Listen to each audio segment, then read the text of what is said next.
बिस्मिल्लाहिर्रहमानिर्रहीम, अस्सलाम वालेकुम। वेलकम टू कुक विद कायनात। आज मैं आपके साथ ईद स्पेशल मटन बिरयानी की रेसिपी शेयर करने जा रही हूँ। बड़े इजी स्टेप्स के साथ आप इसको बनाएं, इंशाल्लाह आपको बहुत पसंद आएगी। इसके लिए हमें यहाँ पर चाहिए, एक बर्तन में शामिल कर देंगे बड़े साइज़ का बारीक कटा हुआ प्याज। 1 लीटर इसमें शामिल कर देंगे पानी जिसमें गोश्त अच्छी तरह से गल जाए और फ्लेम आपने इसका हाई कर देने। ½ kg इसमें शामिल कर देंगे मटन। इसकी जगह आप छोटी छोटी बोटियाँ भी इस्तेमाल कर सकते हैं। 1 चॉप किया हुआ टमाटर शामिल कर दें। अदरक 1.5 टेबलस्पून शामिल कर दें। 1 ग्रीन चिली, लहसुन के 10 चवे छोटे काट के इसमें शामिल कर दें। नमक हस्बे ज़रूरत शामिल कर दें। हल्दी का पाउडर ½ टीस्पून जाएगा और सुरख मिर्च का पाउडर भी ½ टीस्पून। इसको मिक्स कर लें।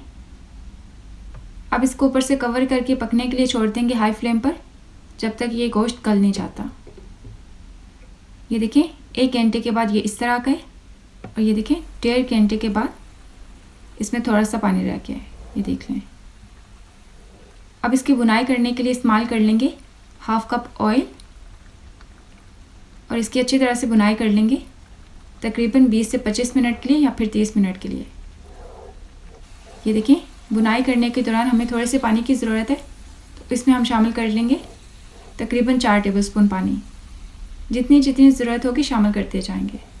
अब इसकी और बुनाई कर लेते हैं।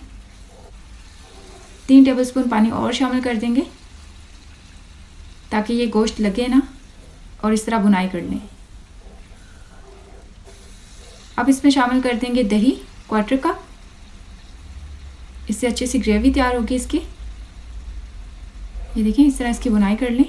साथ ही हम शामिल कर देते हैं बिरयानी मसाला 1 टेबलस्पून और इस तरह मिक्स करते हैं। बिरयानी है तो बिरयानी की खुशबू भी आनी चाहिए। और 2 ग्रीन चिलीज़ इस तरह कट लगे हुए शामिल कर देंगे। जिसको भी स्पाइस चाहिए होगी एक्स्ट्रा वो खा सकते हैं। इस तरह इसको मिक्स करते हैं। गोश्त को पलट के अपने अच्छी तरह से बुनाई करनी है ताकि दोनों साइड पे इक्वल कलर आए और इसकी अच्छी तरह से बुनाई भी हो जाए। ये देखें अब इस मटन को एक बर्तन में निकाल लेते हैं और सारी ग्रेवी को भी निकाल लेंगे ताकि इसी बर्तन के अंदर जब राइस बॉईल करेंगे तो वो इस्तेमाल कर लेंगे लेयर्स के लिए। तो इस बर्तन को आपने वॉश नहीं करना, बस आपने इसको ढक के किसी साइड पर रख देना। अब देखिए एक बर्तन में डाल देंगे 1.5 लीटर पानी। फ्लेम हाई कर दें और नमक हस्बे ज़रूरत शामिल कर दें। जब पानी में अच्छी तरह से बॉयल आ जाए तो फिर आपने सॉफ्ट राइस भिगो के रखे हुए 1.5 कप राइस इसमें शामिल कर देने हैं। ये बासमती राइस है। ये देखिए ये राइस अच्छी तरह से बॉयल हो चुके हैं 90%। अब इनका पानी निकाल देते हैं इस तरह। इसका पानी आप वेस्ट कर दें। अब इसी बर्तन के अंदर राइस की लेयर्स लगा लेंगे।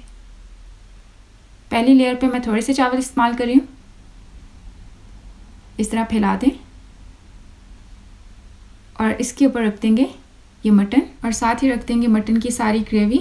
इसी लेयर के ऊपर सारी फैला देंगे। मेरे पास राइस कम है तो मैं इसी लेयर के ऊपर सारी ग्रेवी शामिल कर दूँगी। ये जो ऑयल बच के आप इसको वेस्ट कर दें और ग्रीन चिली हम बाद में शामिल करेंगे। इस लेयर के ऊपर शामिल कर देंगे उबले हुए चावल। सारे आपने चावल इसी टाइम पे शामिल कर देने और अच्छी तरह से आप फैला दें इनको। इस तरह शामिल कर दें। ये जो बाकी रह गए हैं इनको भी शामिल कर दें ताकि कुछ भी वेस्ट ना जाए। ऊपर से इसके शामिल कर देंगे येलो फूड कलर जो कि मिल्क के साथ आपने मिक्स करके इसमें शामिल कर देने ताकि इसमें प्यारा सा कलर आए। फ्राइड अनियन इस पर जाएगा 2 से 3 टेबलस्पून। इस तरह इस पर शामिल करते हैं, इससे अच्छा सा फ्लेवर आता है। हरा धनिया शामिल कर देंगे भर के 2 टेबलस्पून और पुदीने के पत्ते आपने सिर्फ 3 इस्तेमाल करने, ज़्यादा भी इस्तेमाल नहीं करने। और ये ग्रीन चिली रख देंगे और ऊपर से इसको कवर करके लो फ्लेम पर पकने के लिए छोड़ देंगे 20 मिनट के लिए। ये देखें 20 मिनट के बाद बिरयानी बिल्कुल तैयार है। अब इसको मिक्स कर लेंगे। हल्के हाथों से आपने इसको मिक्स करना है ताकि चावल टूटे ना। अगर तो आपने गेस्ट को सर्व करना है तो इसी तरह सर्व कर दें मिक्स करके थोड़ा सा, और अगर घर के लिए सर्व कर रहे हैं तो फिर अच्छी तरह से मिक्स करके सर्व करते हैं। ये देखें इस तरह आप भी इस रेसिपी को ट्राई करें। इंशाल्लाह आपको ये सिंपल सी बिरयानी की रेसिपी बहुत पसंद आएगी। अगर आपको ये मेरी आज की रेसिपी अच्छी लगी हो तो वीडियो को एक लाइक करते हैं, साथ ही प्यार से कमेंट भी करते हैं। चैनल को सब्सक्राइब कर लें, साथ में दिए गए बेल आइकन को भी प्रेस कर दें, उससे वीडियो का नोटिफिकेशन आप तक पहुँचेगा। इंशाल्लाह न्यू रेसिपी के साथ जल्द मुलाकात होगी। तब तक के लिए अल्लाह हाफिज़।